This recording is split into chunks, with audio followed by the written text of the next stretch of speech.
In the crucible of America's struggle for independence, an unlikely partner strikes a blow against British might. On March 9, 1781, the Spanish besiege British-controlled Pensacola. When Britain's 13 colonies declare independence, Spain sees it as an opportunity. Spanish General Bernardo de Gálvez is appointed governor of New Orleans in 1777.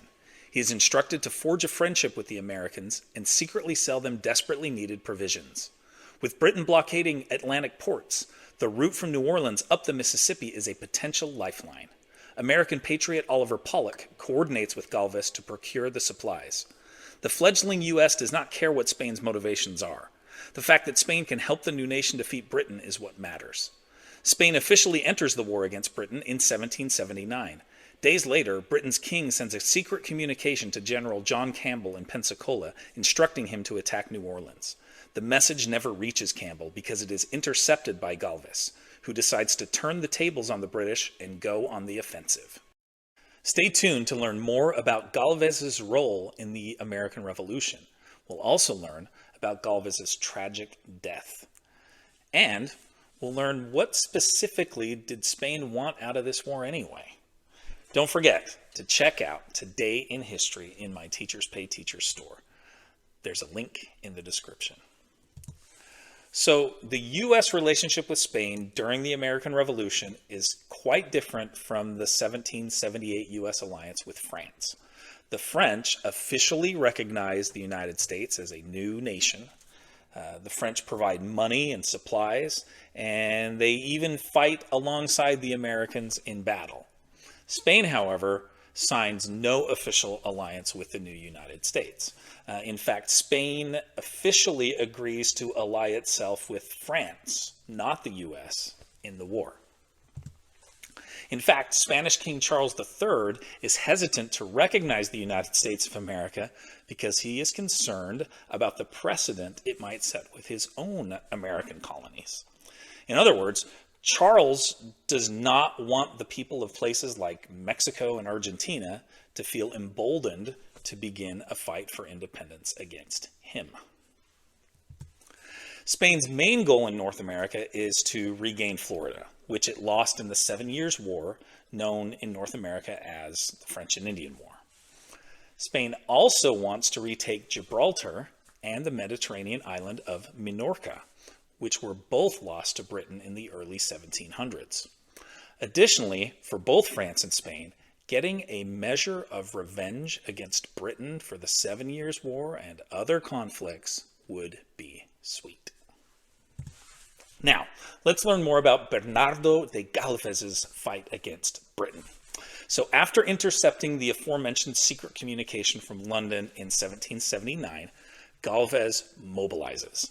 Between August 1779 and March 1780, he defeats British forces at several locations in modern-day Louisiana, Mississippi, and Alabama, including Baton Rouge, Natchez, and Mobile.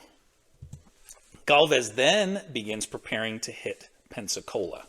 And this is the big prize. It's located about 200 miles west of New Orleans and about 60 miles west of Mobile in today's Florida Panhandle. He surrounds the city by land and sea, and his fleet amazingly survives a hurricane during the siege. Wow, a hurricane in Florida. Do they still get those? Anyway, Galvez takes Pensacola 2 months after the besiegement begins on May 8th, 1781. This leaves Britain without a single base on the Gulf Coast. Galvez's victories play an important role in Britain's ultimate defeat in the war. The 1783 Treaty of Paris not only formally recognizes American independence, but it also officially returns Florida to Spanish control. Galvez benefits personally from these exploits. He is bequeathed the title Count of Galvez by Spain's king. Galvez is also named Viceroy of New Spain and travels to Mexico City in 1785 to assume his new office.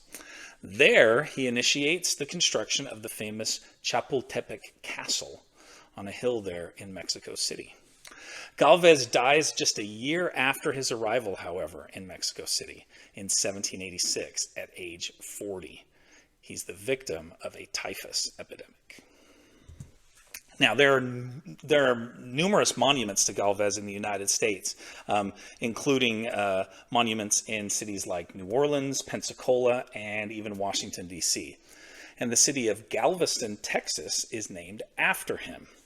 There's also a statue of him in his birthplace, the coastal city of Malaga in Spain. So what about Minorca and Gibraltar, these big goals for Spain outside of North America? Well, Spain does regain Minorca in 1782 during the American Revolution, but Britain retakes it in 1798. Spain is, however, able to again seize the island during the Napoleonic Wars in 1802. Spain besieges Gibraltar in 1779. Soon after declaring war. Britain constructs an extensive tunnel network through the Rock of Gibraltar to defend against invasion from both the land and the sea. And after 4 years, Spain is unable to regain Gibraltar despite a massive effort. Gibraltar remains British to this day, continuing to cause some friction between the two nations. If you like what you've seen here today, please make sure to like and subscribe. There are some more of my videos about the American Revolution that you can watch, including this one right here, my March 5th video about the Boston Massacre, and this one right here, my video about George Washington and the Siege of Yorktown. Thanks for watching.